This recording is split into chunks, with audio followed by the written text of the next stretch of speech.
Assalamualaikum warahmatullahi wabarakatuh. Apa kabar adik-adik? Semoga selalu sehat dan semangat. Hari ini kita belajar mengenai tematika subtema 2 pada pembelajaran yang ketiga. Apa saja yang menjadi pokok bahasan kita? Ini dia ya, tubuh hewan dan fungsinya pada IPA KD 3.1 dan 4.1. Yang kedua, Bahasa Indonesia KD 3.3 dan 4.3 mengenai penyusunan daftar pertanyaan. Langsung saja, mari kita mulai. Yang pertama, tubuh hewan dan fungsinya.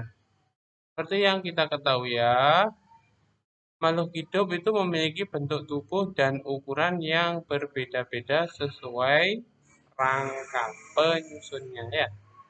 Perbedaan tersebut berguna dalam kehidupan hewan masing-masing. Jadi Allah Subhanahu wa taala telah menciptakan makhluk hidup itu dengan segala macam ragam bentuk untuk apa? Untuk menunjang kehidupan hewan atau makhluk hidup itu sendiri ya. Jadi semua ciptaan Allah itu berguna ya, tidak ada yang sia-sia dan dalam bentuk yang paling sempurna yaitu manusia ya.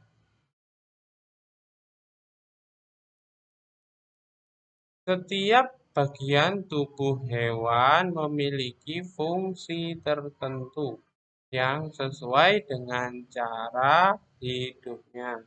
Jadi oleh Tuhan, oleh Allah Subhanahu wa taala telah disesuaikan. Ya, kalau pemakan seumpama ada hewan pemakan daging itu dibuatlah diciptakanlah giginya itu tajam dan bertaring. Contoh saja ya. Jadi semua bagian tubuh antar hewan itu berbeda-beda dan memiliki fungsi yang berbeda-beda pula. Ya, sesuai dengan cara hidup. Yang pertama ini bagian-bagian tubuh pada ikan. Ya, ada sisik sebagai pelindung tubuh, ya. Ada mata untuk melihat lingkungan sekitar, insang untuk bernafas, badan yang ramping untuk memudahkan pergerakan. Ada sirip untuk berenang dan ekor untuk membantu pergerakan di air agar stabil.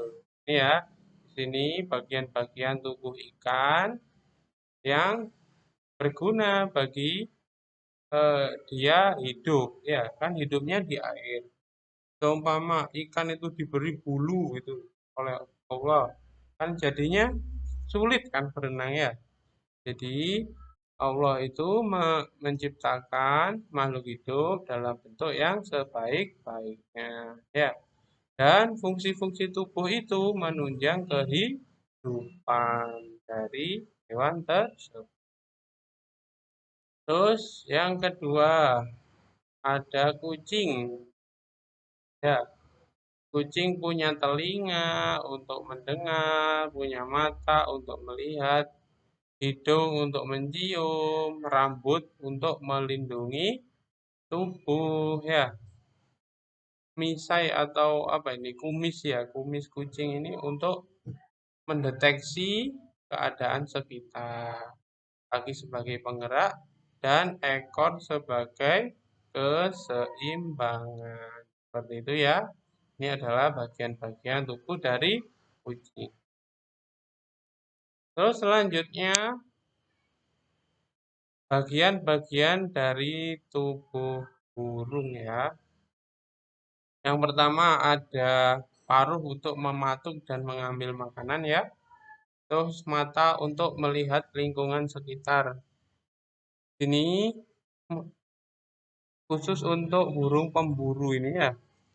Terus sayap untuk terbang, terus ekor untuk menjaga keseimbangan, ada kaki untuk mencengkram mangsa, dan juga ada bulu untuk melindungi tubuh. Di sini fungsi kaki untuk mencengkram mangsa itu untuk apa? Burung pemakan daging. Tapi kalau atau pemakan hewan. Tapi kalau Burung-burung lain seperti burung pemakan biji-bijian itu gunanya untuk nangkring atau berdiam di pohon seperti itu ya. Jadi berbeda-beda. Nih, perbedaan yang ada di kaki unggas itu yang pertama Raja Wali dan elang itu ya. Untuk apa? Fungsinya untuk mencengkeram mangsa. Umpama elang menangkap ular, itu dia tangkap pakai kaki yang bisa mencengkeram dan mempunyai kuku-kuku yang tajam. Sedangkan ayam itu hidupnya di daratan ya. Jadi dia butuh kaki untuk berjalan sehingga bentuk kaki ayam itu seperti ini ya. Terus ada juga bebek ya. Bebek itu hidupnya di daerah yang berair atau bahkan berlumpur. Dia perlu kaki untuk menunjang pada saat dia ada di air, yakni dia perlu kaki perenang seperti ini ya. Bahkan bentuk kaki seperti ini itu dibuat manusia untuk membantu mereka pada saat menyelam itu ya. Kaki-kaki bebek seperti ini kan bentuknya, ada selaputnya di tengah ini ya. Terus burung pelatuk itu mencengkeram batang pohon ya yang besar. Jadi bentuknya seperti ini untuk dia supaya tetap bisa diam di pohon pada waktu dia nyucui atau mematuk-matuk dari pohon tersebut. Itu ya. Jadi semua itu ada fungsinya sendiri-sendiri. Berbeda-beda tapi punya fungsi masing-masing dan itu sangat bermanfaat untuk menunjang kehidupan hewan-hewan tersebut. Terus yang kedua penyusunan daftar pertanyaan.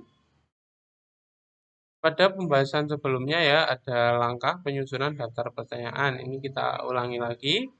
Yang pertama menentukan tema ya atau topik.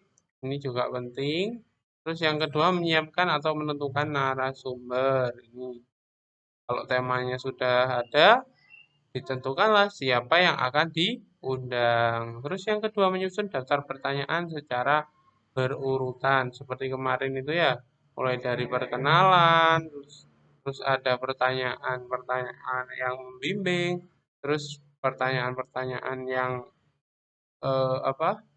Membuang ketegangan sampai pertanyaan-pertanyaan inti hingga akhirnya kita bertanya tentang suatu tema atau topik itu yang akan kita gali ya. Terus memperhatikan atau mengecek ulang kelengkapan isi. Ini penting juga ya. Jangan sampai daftar pertanyaan kita kurang. Jadi penggalian infonya juga kurang. Terus mengajukan wawancara dengan mengutarakan pertanyaan dengan bahasa yang sopan dan santun. Ini ya. Serta juga jelas kepada narasumber biar narasumber bisa menjawab dengan baik. Terus menggunakan bahasa yang mudah difahami agar tidak ada multi interpretasi ya. Terus mencatat pokok informasi dari narasumber yang telah dibuat. Jadi wawancara itu harus seimbang antara kita berkomunikasi dengan narasumber dan juga kita mencatat apa yang dikatakan narasumber ya seperti itu. Mungkin pembelajaran kita berakhir di sini. Apabila ada pertanyaan langsung saja lewat Google Classroom atau WhatsApp. Kurang lebihnya mohon maaf dan saya ini wassalamualaikum warahmatullahi wabarakatuh.